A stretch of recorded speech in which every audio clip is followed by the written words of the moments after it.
नमस्कार मित्रों, आज़ाद क्लासेस बस्ती के इस यूट्यूब चैनल में आपका स्वागत है। और हम लोग जहाँ तक बात करें तो पढ़ रहे थे मैथमेटिक्स, जिसमें हम लोग अभी तक कई चैप्टर्स, अगर हम एनसीईआरटी के सिलेबस की बात करें तो अभी तक कई चैप्टर्स हम लोग पढ़ चुके हैं, जैसे द्विघात समीकरण हुआ या फिर कोऑर्डिनेट ज्योमेट्री अर्थात निर्देशांक ज्यामिति, या फिर मतलब ट्रिग्नोमेट्री की बात करें, या हम हाइट एंड डिस्टेंस की बात करें, या फिर हम मेंसुरेशन की बात करें, या फिर हम एरिया रिलेटेड टू सर्कल अर्थात वृत्तों से संबंधित क्षेत्रफल की बात करें, तो ये सभी चैप्टर्स हम कर चुके हैं अपनी पिछली कक्षाओं में। ठीक है, और इन सब का क्या नाम है, एक प्लेलिस्ट है, और प्लेलिस्ट भी मौजूद है। ठीक है, आप सर्च करेंगे तो आपको मिलेगा। ठीक है, तो हम लोग मैथमेटिक्स पढ़ रहे थे और आज हम लोग को नया एक टॉपिक स्टार्ट करना है, नया एक चैप्टर स्टार्ट करना है, जिसका नाम है स्टैटिस्टिक्स अर्थात सांख्यिकी। क्या है? सांख्यिकी। ठीक है, स्टैटिस्टिक्स। ठीक, अब जैसे मान लीजिए सांख्यिकी की बात करें या स्टैटिस्टिक्स की बात करें, तो सबसे पहले हम लोग समझेंगे इसके अंतर्गत हम लोग पढ़ते हैं, इसके अंतर्गत हम लोग पढ़ते हैं माध्य, मीन। ठीक है, और उसके बाद फिर होता है माध्यक। ठीक है, और होता है उसके बाद फिर बहुलक। ठीक है, मीन हो गया, मीडियन हो गया, और उसके बाद फिर बहुलक अर्थात मीडियन। ठीक, अब जैसे मान लीजिए कि यहाँ माध्य हुआ, माध्यक हुआ और बहुलक हुआ, इन सभी के बारे में हम लोग पढ़ेंगे। ठीक है, बहुलक मतलब जो बहुत बार आए, माध्यक का मतलब जो बिल्कुल मध्य में आए, माध्यक का मतलब जो बिल्कुल मध्य में आए, और माध्य का मतलब क्या होता है हम उसके बारे में भी समझते हैं। ठीक है, अच्छा सांख्यिकी होता क्या है, सबसे पहले इसके बारे में हम लोग समझते हैं। सांख्यिकी के बारे में अगर हम लोग चर्चा करें तो सांख्यिकी जो होता है, जैसे मान लीजिए कि भौतिक के बारे में हम पढ़ते हैं तो भौतिकी हो जाता है। ठीक, या फिर भौतिक विज्ञान के, ऐसे ही संख्याओं के बारे में पढ़ते हैं, संख्याओं के आंकड़ों के बारे में पढ़ते हैं, तो वही क्या हो जाता है, सांख्यिकी। ठीक है, आंकड़ों के बारे में हम लोग पढ़ते क्या हैं, आंकड़ों के बारे में हम लोग पढ़ते क्या है, एक बहुत ही सही एग्जांपल देके आप लोग को बताना चाहूँगा मैं।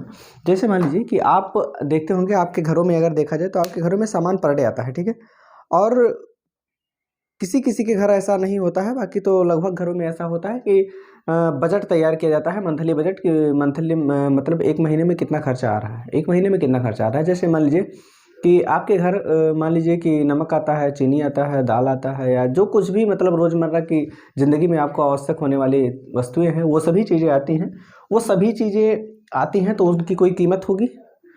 नमक तो पर डे 1 किलो आता नहीं कि घर वाले नमक वे खा के जीते हों। ठीक है, चीनी तो 1 किलो 2 किलो रोज़ आता नहीं है, मतलब ये बीच बीच में आता है, महीने में तीसरे दिन, चौथे दिन, 5वें दिन, 10वें दिन, मतलब इस तरीके से आता है। सब्जियां हैं रोज़ आती हैं। ठीक है, दालें हैं, ये भी बीच बीच में भी आती हैं। ठीक है, कोई स्पेशल चीज़ है तो वो भी बीच में आएगा। तो क्या होता है कि हमारे पास एक पूरा आंकड़ा तैयार होता है, एक पूरा डाटा तैयार होता है। ठीक है, एक पूरा आंकड़ा तैयार होता है। जैसे मान लीजिए कि हम लोग लिखें इसी में नमक है, ठीक, इसी में चीनी भी है, इसी में सब्जी भी है। ठीक है, इसी में दालें भी हैं, इसी में नमकीन भी आता है। ठीक है, और इसी में मसाले भी होते हैं। ठीक, बहुत सी ऐसी चीज़ें हैं, और भी ऐसी चीज़ें हैं जो प्रतिदिन क्या होती हैं, ठीक है, यूज में आती हैं। बहुत सी ऐसी चीज़ें हैं जो प्रतिदिन यूज में आती हैं।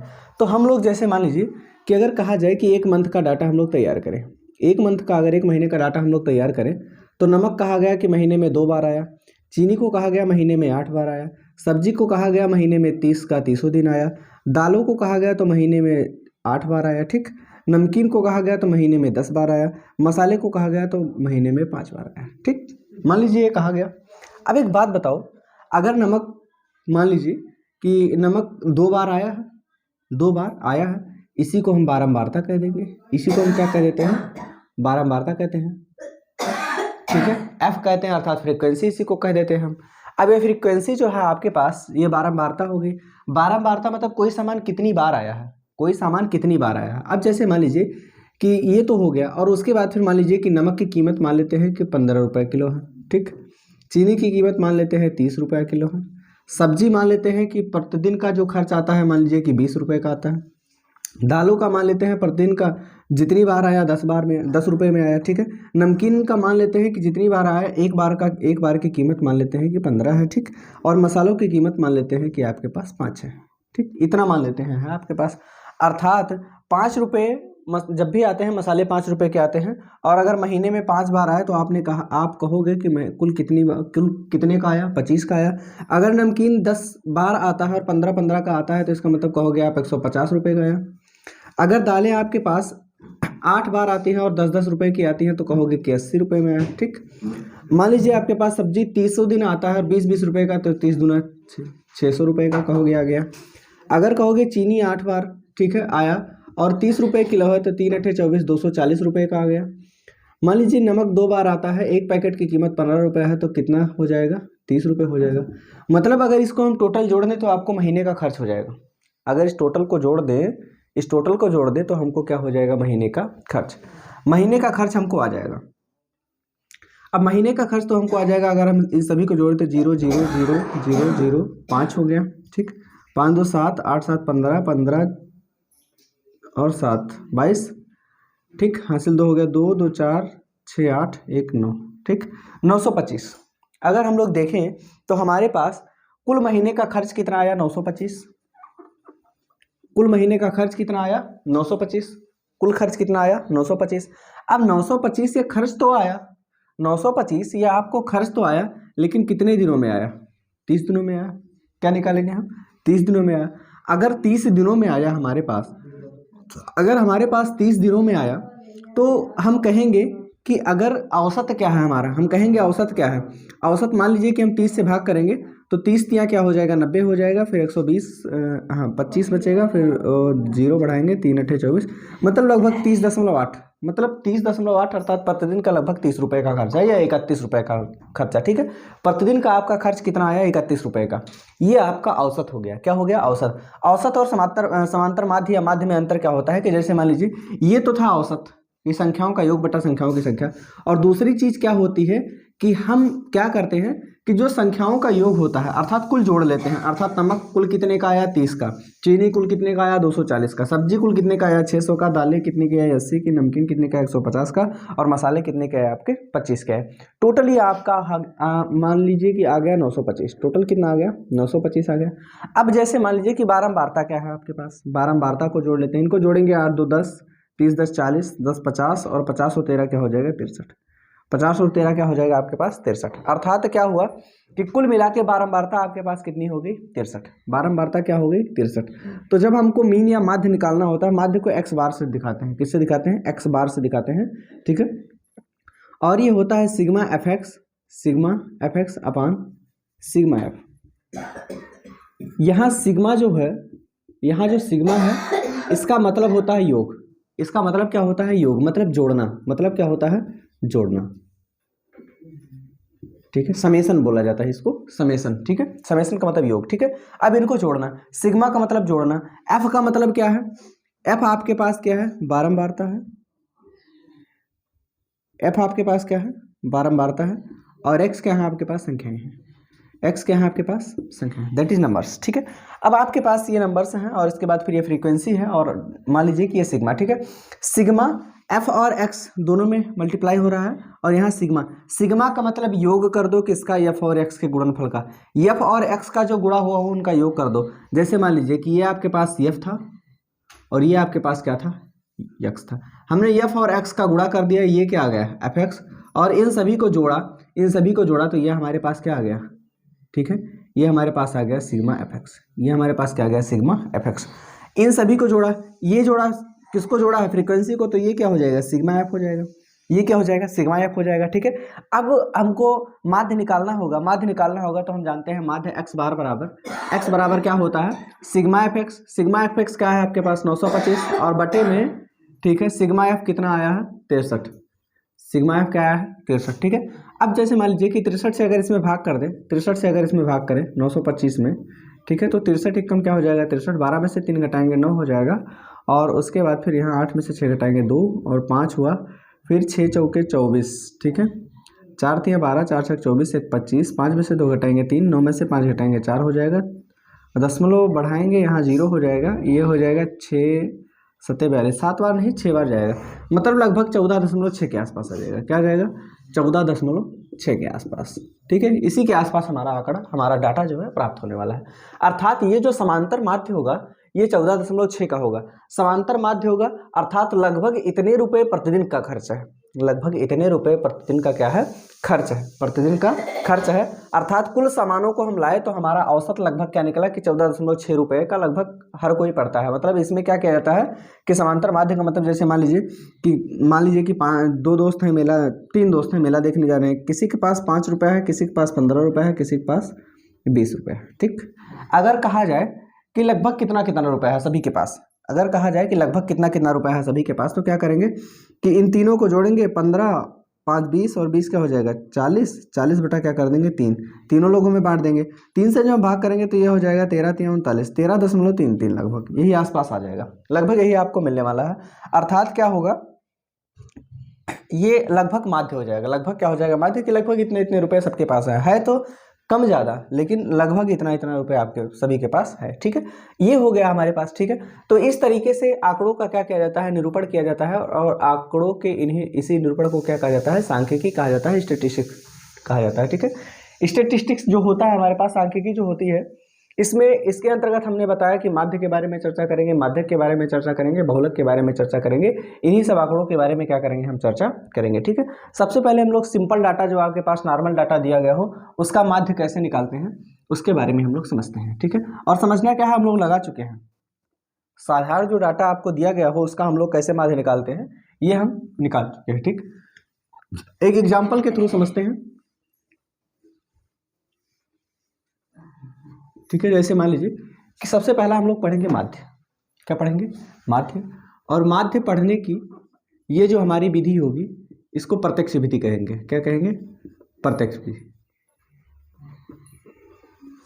ठीक है, प्रत्यक्ष विधि, प्रत्यक्ष विधि अर्थात डायरेक्ट मेथड, डायरेक्ट मेथड। ठीक, प्रत्यक्ष विधि के बारे में हम लोग पढ़ेंगे। ठीक है, जो आपके पास प्रत्यक्ष विधि होती है, जैसे मान लीजिए कि आपके पास कोई एक आंकड़ा दे दे, कोई एक आंकड़ा दे दे, जैसे मान लीजिए कि आपको दिया है प्राप्तांक और उसके बाद विद्यार्थियों की संख्या, नहीं इतना बड़ा डाटा है।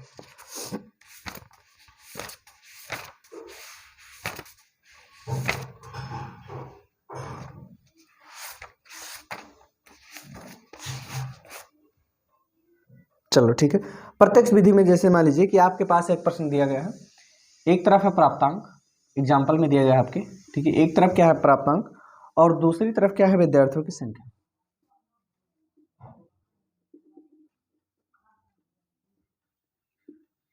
विद्यार्थियों की संख्या, विद्यार्थियों की संख्या मतलब क्या, फ्रीक्वेंसी अर्थात बारंबारता। इधर प्राप्तांक अर्थात एक्स। ठीक है, एक्स आई कर दिया जाता है, इसको एफ आई कर दिया जाता है। ठीक, अब जैसे मान लीजिए कि आपके पास प्राप्तांक दिया है सबसे पहले 10 और उसके बाद फिर दिया 10 20 36 40 50 56 60 70 72 80 88 92 95। कह रहे हैं कि 10 नंबर पाने वाले कितने विद्यार्थी हैं, 1। 20 नंबर पाने वाले विद्यार्थी कितने हैं, 1। 36 नंबर पाने वाले विद्यार्थी कितने हैं, 3। 40 नंबर पाने वाले विद्यार्थी कितने हैं, 4।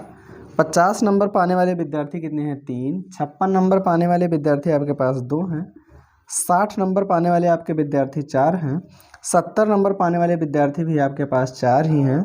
और 72 नंबर पाने वाले एक विद्यार्थी हैं। 80 नंबर पाने वाला एक विद्यार्थी है। 88 नंबर पाने वाला आपके पास 2 विद्यार्थी हैं। 92 नंबर पाने वाले 3 विद्यार्थी हैं और 95 नंबर पाने वाला एक विद्यार्थी। ठीक है, ये आपके पास विद्यार्थियों की संख्या है, नंबर ऑफ स्टूडेंट्स। ठीक है, अब जैसे मान लीजिए कि एक तरफ प्राप्तांक, एक तरफ क्या आपके पास प्राप्तांक है और दूसरी तरफ क्या है विद्यार्थियों की संख्या। ठीक है, नंबर ऑफ स्टूडेंट्स। ठीक है, विद्यार्थियों की संख्या।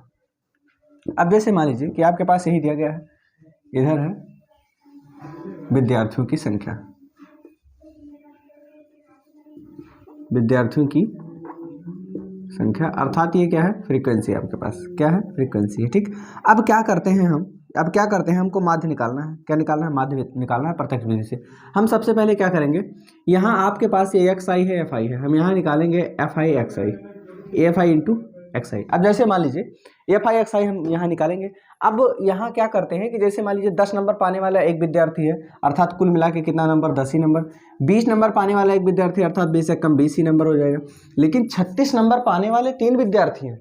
36 नंबर पाने वाले कुल विद्यार्थी कितने हैं, 3 हैं, तो 36 तिया क्या हो जाएगा, 108 हो जाएगा। 40 नंबर पाने वाले 4 विद्यार्थी, अर्थात क्या हो जाएगा, 160 हो जाएगा। 50 नंबर पाने वाले विद्यार्थी कितने हैं आपके पास, 150 हो जाएंगे। 56 नंबर पाने वाले 2 विद्यार्थी, अर्थात 2 छक 12, 2 पंचे 10, 1 11, 112 नंबर हो जाएगा। 60 नंबर पाने वाले 4 विद्यार्थी हैं, तो मतलब 240 हो जाएगा। 70 नंबर पाने वाले 4 विद्यार्थी हैं, तो 7 चौके 28, 280 हो जाएगा। 72 नंबर पाने वाले कितने विद्यार्थी हैं, एक विद्यार्थी हैं, तो 72 हो जाएगा। 80 नंबर पाने वाला एक विद्यार्थी है, तो क्या हो जाएगा, 80 हो जाएगा। 88 नंबर पाने वाले कितने विद्यार्थी हैं आपके पास, 2 अठे 16 और 2 अठे 16, एक क्या हो जाएगा, 17, 176। 92 नंबर पाने वाले 3 विद्यार्थी, अर्थात 3 दूना 6 और 3 नवा क्या हो जाएगा, 27, 276 हो जाएगा।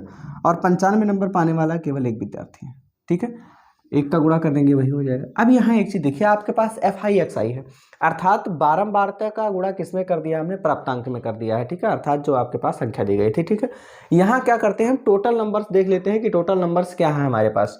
टोटल नंबर्स जैसे 10-10 के, ठीक है, 20 नंबर, 1 पाया, 36 नंबर 3, तो इन सभी को हम क्या करेंगे, ऐड, इन सभी को क्या करेंगे, अब ऐड करेंगे। अब जैसे मान लीजिए कि इधर हम करेंगे बारंबारताओं का योग, ये आपके पास क्या थी, बारंबारताएं थी, ये आपके पास क्या थी, बारंबारताएं।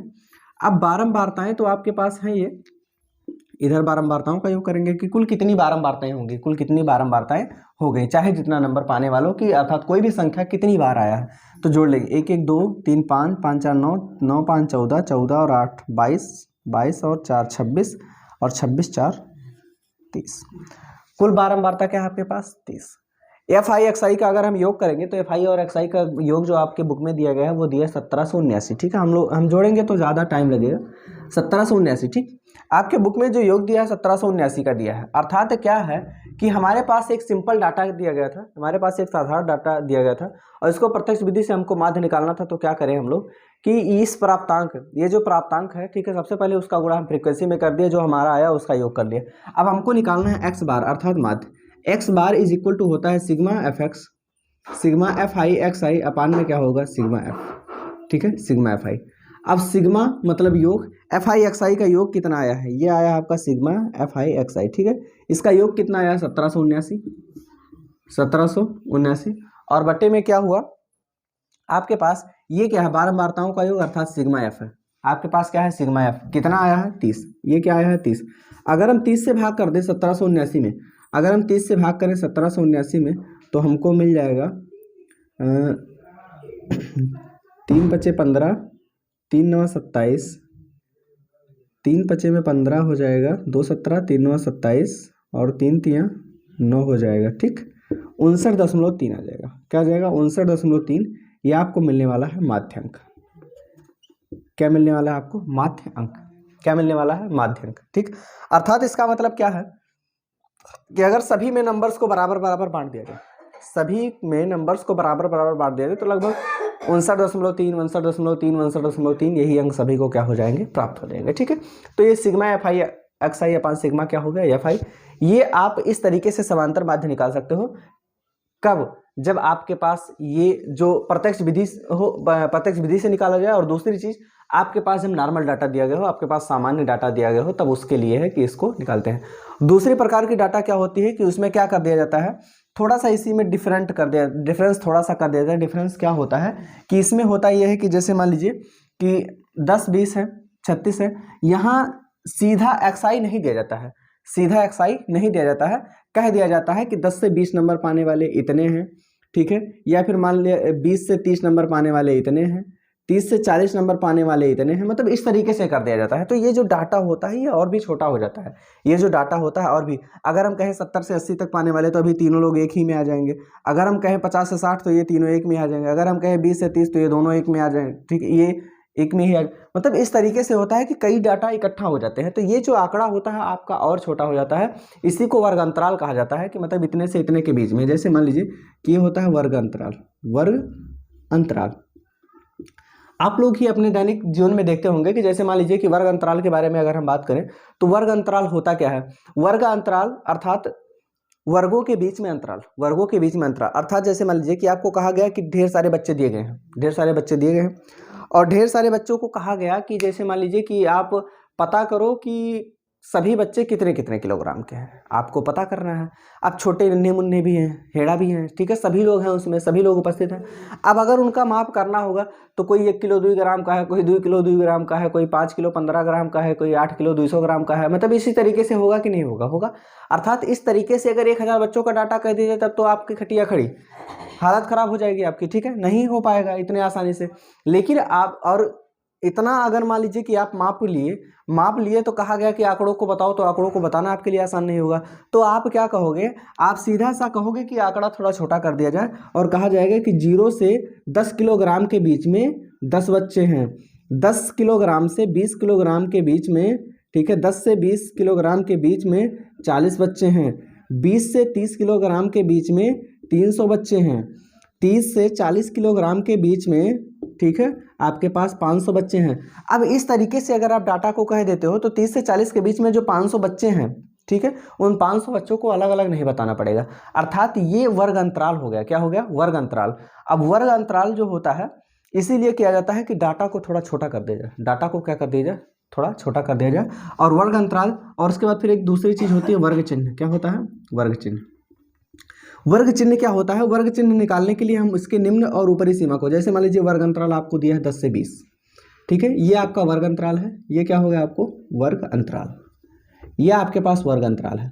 अब इस वर्ग अंतराल में देखिए एक चीज, जैसे मान लीजिए कि ये होती है निम्न सीमा, मतलब निचली सीमा, और उसके बाद फिर ये होती है उच्च सीमा, ये क्या होती है, उच्च सीमा, निम्न सीमा और उच्च सीमा, ठीक है, अर्थात छोटी वाली निम्न सीमा, बड़ी वाली उच्च सीमा, ठीक है। अगर हम वर्ग अंतराल निकालना होगा तो वर्ग अंतराल तो आपको दिया है कि वर्ग चिन्ह निकालने के लिए हम क्या करते हैं, निम्न प्लस उच्च सीमा, चाहे इसी को ऊपरी सीमा कहते हैं, बटे में 2 कर देता है। निम्न सीमा आपके पास 10 था, उच्च सीमा आपके पास 20 था, दोनों को जोड़ के 2 से भाग कर देंगे तो क्या आ जाएगा 15, क्या आ जाएगा 15।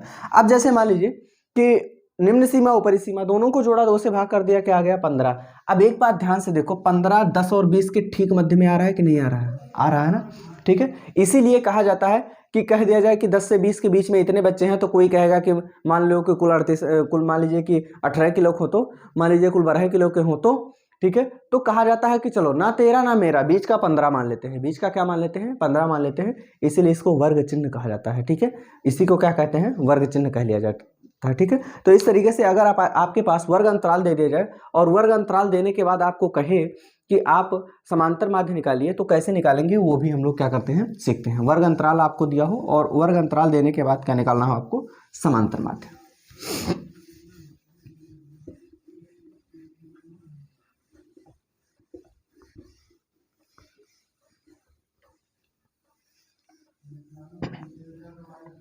अब जैसे मान लीजिए कि आपके पास कोई एक आंकड़ा दे दिया जाए वर्ग अंतराल को लेकर, कोई एक आंकड़ा दिया जाए, जैसे मान लीजिए कि आपको एक सिंपल डाटा दे दिया जाए,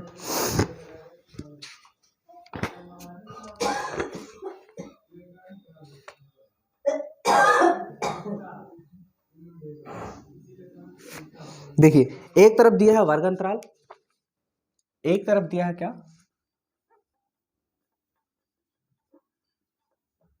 वर्ग अंतराल, ठीक है, और उसके बाद फिर दिया है विद्यार्थियों की संख्या, विद्यार्थियों की संख्या अर्थात FI, और उसके बाद फिर इसी के बाद दिया है ठीक है, ये दिया गया है आपके पास वर्ग अंतराल दे दिया। पहले सीधा दे देता था कि इतना नंबर, लेकिन अब की बार वर्ग अंतराल दिया है कितने से इतने के बीच में। जैसे मान लीजिए कि आपके पास वर्ग अंतराल दिया है 10 से 25 के बीच में, 25 से 40 के बीच में, 40 से 55 के बीच में, ठीक, और उसके बाद फिर 55 से 70 के बीच में, और 70 से 85 के बीच में, और 85 से 100 के बीच में, ये आपको वर्ग अंतराल दिया गया है, ठीक है।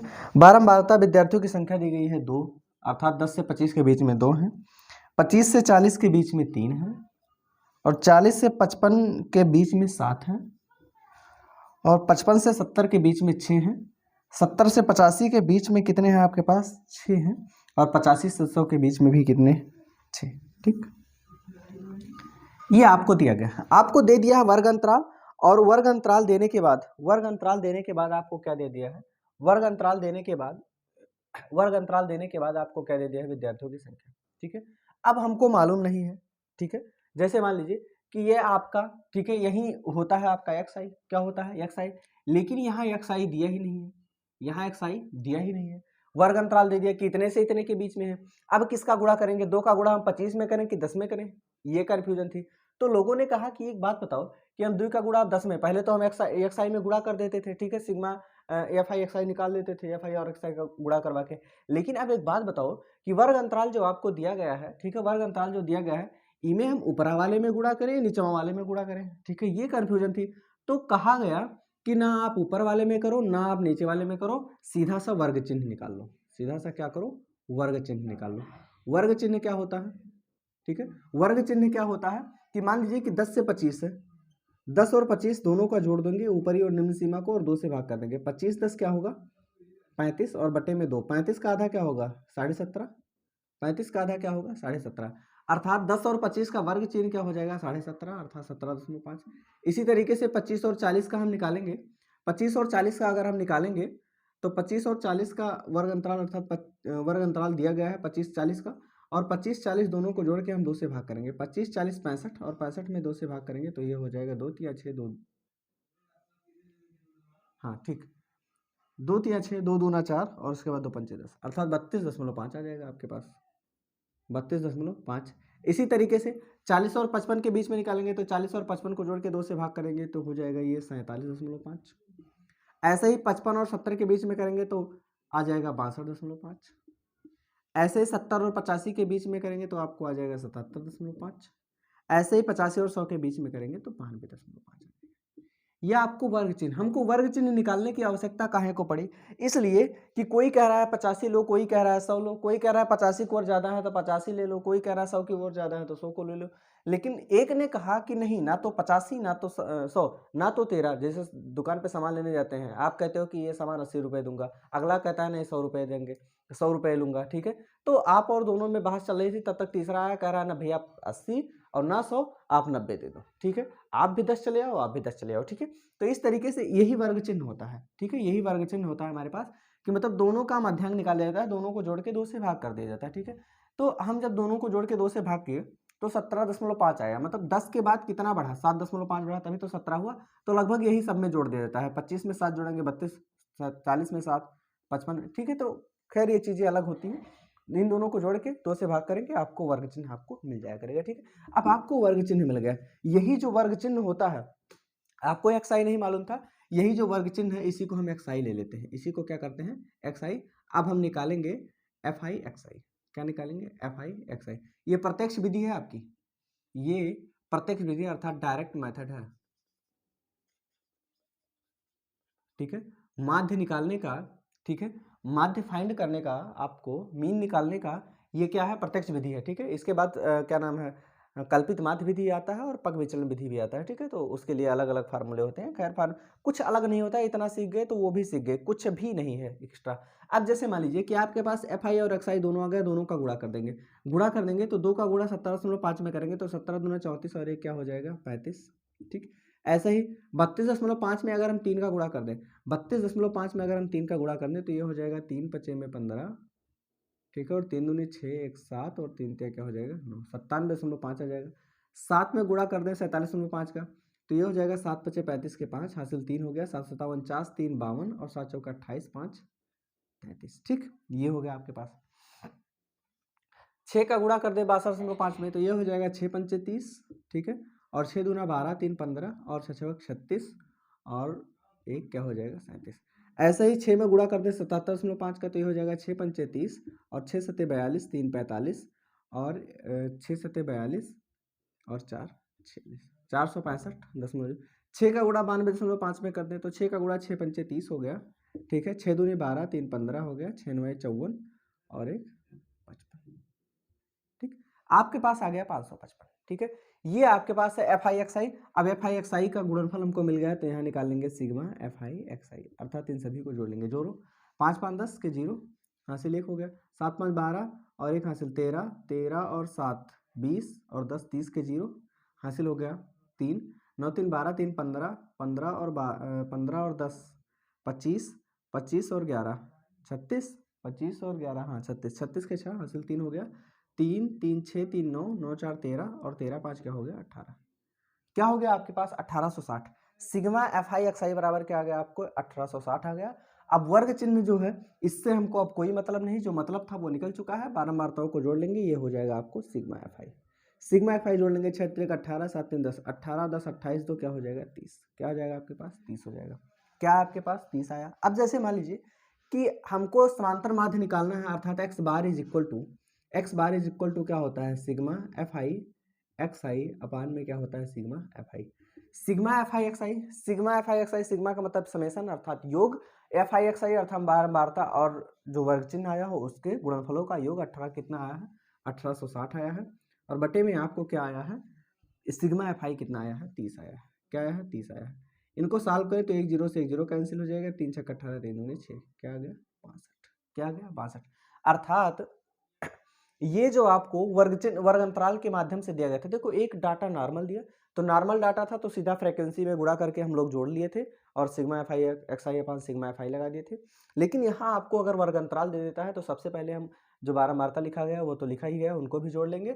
वर्ग चिन्ह निकालेंगे। वर्ग चिन्ह कैसे निकालेंगे, निम्न और उच्च सीमा दोनों को जोड़ के 2 से भाग कर देंगे, जो आएगा आपको वर्ग चिन्ह हो जाएगा, जो आएगा आपको वर्ग चिन्ह। ऐसे ही वर्ग चिन्ह सभी में निकाल लेंगे और उसके बाद फिर क्या करेंगे, जो बारंबारता और जो वर्ग चिन्ह आया उन सभी को जोड़ देंगे, सॉरी गुणा कर देंगे, आपको एफ आई एक्स आई मिल जाएगा। और एफ आई एक्स आई को जोड़ेंगे तो सिग्मा एफ आई एक्स आई मिल जाएगा, और उसके बाद फिर एफ आई को जोड़ेंगे अर्थात बारंबारताओं को जोड़ लेंगे तो सिग्मा एफ आई मिल जाएगा। समांतर माध्य एक्स बार बराबर होता है sigma F I x I upon sigma F I, बटे में वो हो जाएगा सिग्मा एफ आई एक्स आई आपका 1860 और ये आया है 30। 1860 में 30 से भाग करेंगे तो क्या हो जाएगा आपको 62 हो जाएगा। इस तरीके से आप प्रत्यक्ष विधि से आप क्या कर सकते हो समांतर माध्य निकाल सकते हो। ठीक है। अगर हम आगे की बात करें प्रत्यक्ष विधि के अलावा, ठीक है, प्रत्यक्ष ये तो था हमारे पास प्रत्यक्ष विधि, क्या था प्रत्यक्ष विधि। अगर हम प्रत्यक्ष विधि, ठीक है, ये प्रत्यक्ष विधि थी और उसके बाद और भी विधियां आती हैं। ठीक है, प्रत्यक्ष विधि के साथ साथ और भी विधियां आती हैं। ठीक है, उनको निकालते हैं। कैसे निकालेंगे देखो, इतना तो आपको समझ में आ गया है, कोई दिक्कत नहीं है। प्रत्यक्ष विधि ना हम निकालें तो हम मान लेते हैं कौन सी विधि निकालते हैं, इसी आंकड़े को फिर से सॉल्व करते हैं। देखो हम देख लेते हैं हमारा समांतर माध्य कितना आया था 62 आया था ना।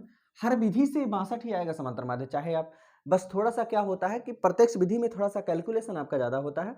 जब हम कल्पित माध्य लगाते हैं तो कैलकुलेशन आपका छोटा हो जाता है, और जब पग विचलन लगाते हैं तो और भी छोटा हो जाता है। अब देखिए जैसे मान लो कि आपके पास वर्ग अंतराल दिया है, विद्यार्थियों की संख्या अर्थात बारंबारता दी गई है। अब कल्पित माध्य में, ठीक है, मान लेते हैं, ठीक है, मान लेते हैं लेट कल्पित माध्य हमको विधि कौन सी लगानी है, कल्पित माध्य विधि। अब क्या लगानी है, कल्पित माध्य।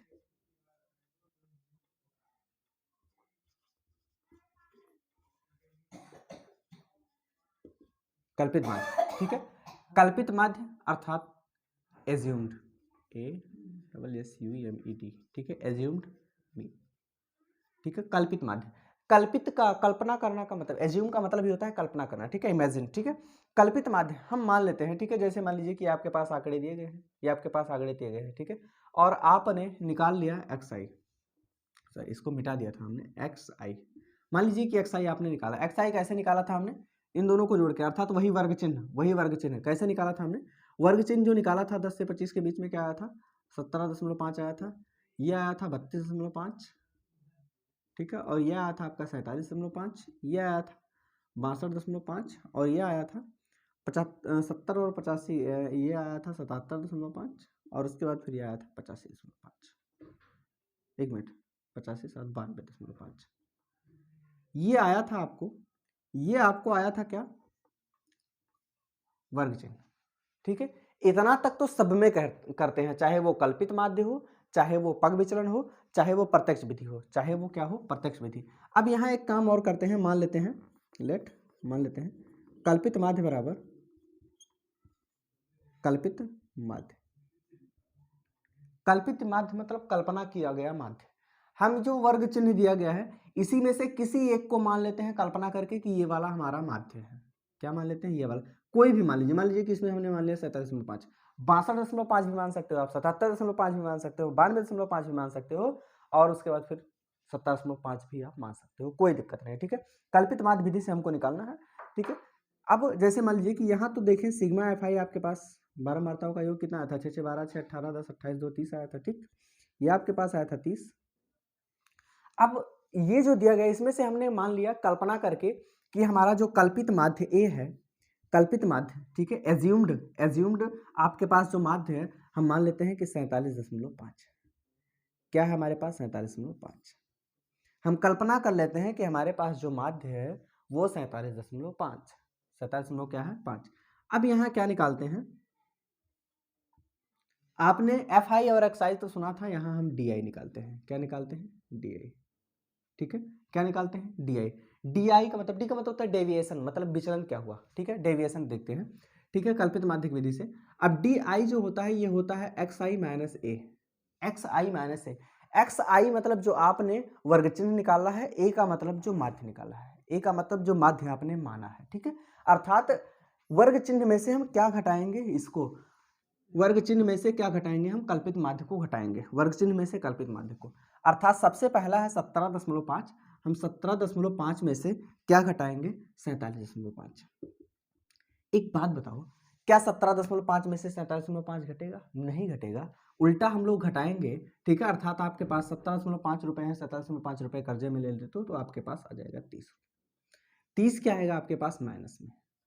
क्यों माइनस में आएगा? क्योंकि 17.5 में से 47.5 नहीं घटेगा, जबरदस्ती घटाएंगे तो माइनस हो जाएगा, जबरदस्ती घटाएंगे तो क्या होगा? माइनस हो जाएगा। ठीक है, अर्थात सभी जितने भी आपको वर्ग चिन्ह दिए होंगे सभी में से हमको समांतर माध्य घटाना है। ठीक है, जो हमने माना है कल्पित माध्य हमको घटाना है। 32.5 में से घटाएंगे, 32.5 में से हम घटाएंगे 47.5, तो ये हो जाएगा, घटेगा तो नहीं उल्टा घट जाएगा, तो ये हो जाएगा 15। वो भी 15 किस में आएगा? माइनस में। माइनस में क्या हो जाएगा? 15। दूसरी चीज, अब 47.5 में से 47.5 घटाएंगे तो क्या आ जाएगा? 0। 62.5 में से 47.5 घटाएंगे तो आपको आ जाएगा 15, प्लस का 15 आएगा क्योंकि अब ज्यादा में से कम वाला घटा रहे हैं। ठीक, और उसके बाद 77.5 में से 47.5 घटाएंगे तो आपको 30 आ जाएगा।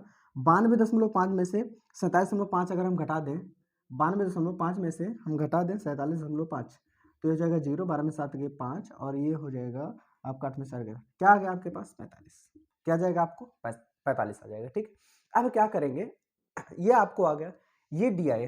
अब यहाँ क्या करते हैं हम? सिग्मा, ठीक है, डी आई आपको आ गया, डी आई मिल गया। ठीक, अब डी आई मिल गया आपको, डी आई कहाँ से आया? हमने जो कल्पित माध्य माना था उसी को हमने विचलन में से घटा दिया। क्या कर दिया? घटा दिया। अब यहां हम निकालेंगे F I into D I. F I into क्या निकालेंगे? डी आई निकालेंगे। एफ आई देखो, हमारे पास एक्स आई था तो एक्स आई करते थे, लेकिन जब हम कल्पित माध्य मान लेंगे तो हमको डी आई निकलेगा। अब की बार गुणा किसका करेंगे? एफ आई और डी आई का, अर्थात 2 का गुणा -30 में 2 3 6 60 हो गया, 3 का गुणा माइनस क्या हो गया? 45 हो गया, 7 का गुणा 0 में करेंगे तो क्या हो जाएगा? 0, 6 का गुणा 15 में करेंगे, 15 छक्का क्या हो जाएगा? 90, 6 का गुणा 30 में करेंगे तो क्या हो जाएगा? 6 3 18, 180 हो जाएगा। 45 का गुणा 6 में करेंगे तो कितना हो जाएगा? 45 हो गया, 180 90 9 8 17 270। ठीक, अब ये हो गया आपके पास। अब यहाँ हम निकालेंगे sigma F I D I, sigma F I D आई। ये हम क्या करेंगे? निकालेंगे। हम क्या निकालते थे? सिग्मा एफ आई एक्स आई निकालते थे, लेकिन जब हमारे पास डी आई आ गया है तो हम क्या करेंगे? सिग्मा एफ आई डी आई निकालेंगे। कैसे? इन तीनों को जोड़ेंगे, इन सभी को जोड़ लेंगे। इन सभी को जोड़ेंगे तो कैसे जोड़ेंगे? देखो, जो माइनस वाले हैं उनको अलग जोड़ दो। माइनस वाले 60 और 45 जोड़ेंगे तो कितना हो जाएगा? -105 हुआ। ठीक है, और उसके बाद इसी में जोड़ना है इन सभी को। ये क्या हो जाएगा? ये हो जाएगा 180 और 90 क्या हो जाएगा? 270, और 270 270 क्या हो जाएगा? 540, प्लस माइनस का 105 प्लस का 540, चिन्ह विपरीत घट जाएंगे, चिन्ह विपरीत घट जाएंगे। अर्थात आप 105 रुपए कर्जे में हो, 540 आपके पास आ गया तो क्या करोगे? 105 दे दोगे, 10 में से 5 घटाएंगे 5, 3 बचेगा, 5 में से 1 घटाएंगे 4 बचेगा। अर्थात आपके पास 435 बचेगा। क्या जाएगा? 435। अर्थात आपको यहाँ, ठीक है, क्या मिला? Sigma F I D I मिला, sigma F I D I मिला। सिग्मा एफ आई, सिग्मा का मतलब योग एफ आई और डी आई के गुणनफल का, ठीक है। अब आपको निकालना है समांतर माध्य। क्या निकालना है? समांतर माध्य। अब यहाँ जो समांतर माध्य हम लोग निकालेंगे, अब यहाँ जो समांतर माध्य निकालेंगे उसका फार्मूला कुछ अलग होगा, ठीक है।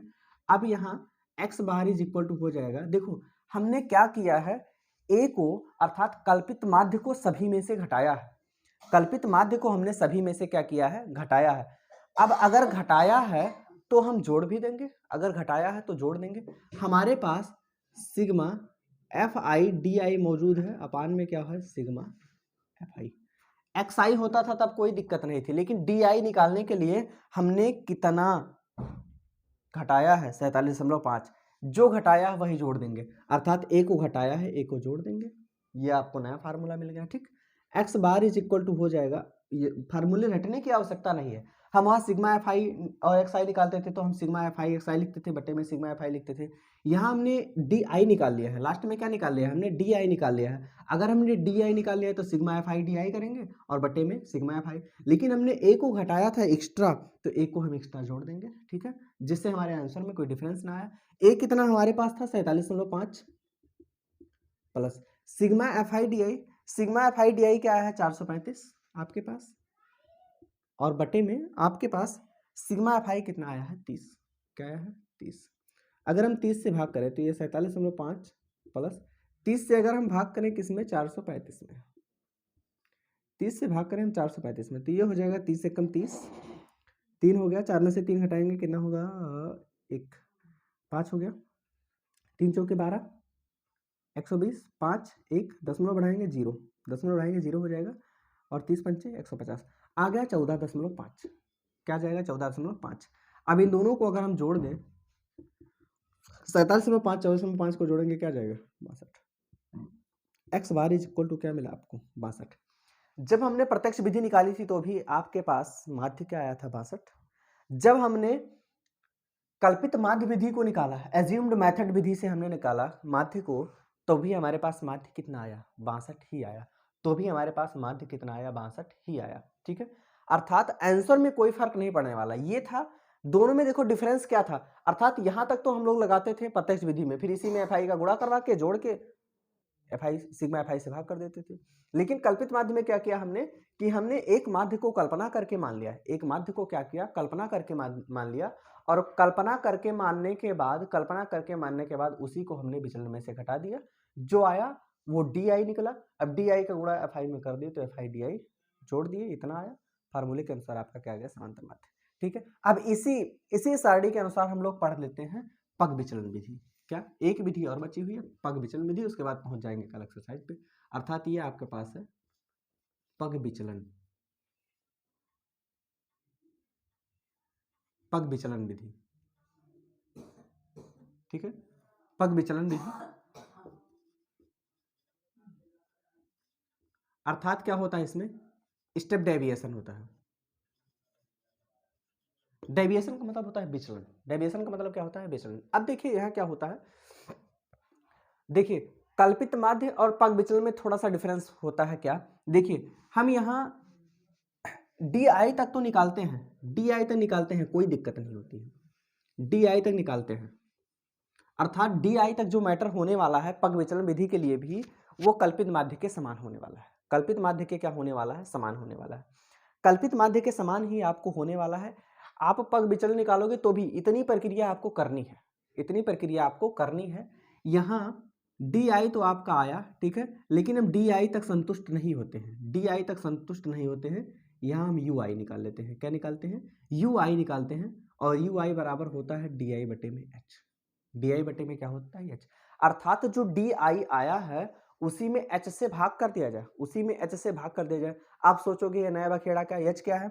एच देखो क्या है, एच बराबर क्या है? अर्थात वर्गों के बीच में अंतराल। 10 और 25 के बीच में अंतराल कितने का है? 15 का। 25 और 40 के बीच में 15 का। 40 और 55 के बीच में 15 का। 55 से 70 के बीच में 15 का। 70 से 85 के बीच में 15 का। 85 से 100 के बीच में 15 का। अर्थात जो हमारे पास ये हाइट है, ये जो हमारे पास विचलन है, ठीक है, वही हमारे पास एच हो जाता है। वही क्या हो जाता है? एच हो जाता है। डी आई तक निकालना जानते हो आप लोग बहुत अच्छे तरीके से। अब अगर इसी डी आई में हम एच से भाग कर दें, अर्थात जो डी आई हमको मिला है इसी में अगर हम एस से भाग कर दें, अर्थात 15 से भाग कर दें, तो हमको मिल जाएगा यू आई। भाग करते हैं इज्जत से, 15 से इसमें भाग करेंगे तो 15 दूना 30 -2 आ गया। 15 से 15 में भाग करेंगे तो 1 आ जाएगा। 15 से 0 में भाग करेंगे 0 हो जाएगा। 15 से 15 में भाग करेंगे 1 हो जाएगा। 15 से 30 में भाग करेंगे तो 15 दूना 30। 15 से 45 में भाग करेंगे तो 15 3 45। देखिए क्यों यूज किया जाता है कल्पित माध्य और पगविचलन को, क्यों यूज किया जाता है? क्योंकि आपका जो कैलकुलेशन है, जो प्रत्यक्ष विधि में आपका कैलकुलेशन ज़्यादा हो रहा था, उसी कैलकुलेशन को थोड़ा सा छोटा कर दिया जाए। उसी कैलकुलेशन को थोड़ा सा क्या कर दिया जाए, छोटा कर दिया जाए। ठीक है, छोटा करने के लिए अब देखो आपके पास क्या आया था, आपके पास आया था, आपके पास आया था, ठीक है, डी आई आया था तो सिग्मा एफ आई डी आई निकाल लिया था। ठीक है, डी आई आया था तो एफ आई डी आई निकाला। ठीक, यहाँ आपके पास यू आई आ गया है। क्या आ गया है आपके पास? यू आई आ गया है। अब यहाँ भी क्या करेंगे हम लोग, निकालेंगे एफ आई यू आई निकालेंगे, एफ आई और यू आई निकालेंगे। एफ आई और यू आई अर्थात एफ आई का गुणा यू आई में कर देंगे। देखो 2 गुना 4 -4, 3 का गुणा 1 में करेंगे -3 हो जाएगा। 7 का गुणा 0 में करेंगे 0 हो जाएगा। 6 का गुणा 1 में करेंगे 6 हो जाएगा। 6 का गुणा 2 में करेंगे 6 दूनी 12 हो जाएगा। और 6 का गुणा 3 में करेंगे तो 6 क्या हो जाएगा 18। कैलकुलेशन और छोटा हुआ कि नहीं हुआ? हो गया, बिल्कुल। ठीक है, अब देखिए यहाँ हम निकालेंगे, यहाँ जो निकालेंगे, यहाँ जो आपका आएगा वो आएगा सिग्मा एफ आई यू आई बराबर, सिग्मा एफ आई यू आई बराबर क्या होगा, इन सभी को जोड़ेंगे, इन सभी को जोड़ेंगे, माइनस वाले को अलग जोड़ लेंगे, प्लस वाले को। 4 3 क्या हो गया -7, और उसके बाद फिर 12 6 18 दूना क्या हो गया 36, 18 दूना क्या हो गया 36। ये प्लस में चिन्ह विपरीत घट जाएंगे, 36 में से 7 घटा लेंगे क्या हो जाएगा, 16 में 7 गए 9 अर्थात 29 आ जाएगा। क्या जाएगा 29। अब आपको sigma F I U I क्या मिला 29, sigma F I U I क्या मिला आपको 29। अब देखो हमको निकालना है समांतर माध्य, हमको क्या निकालना है समांतर माध्य।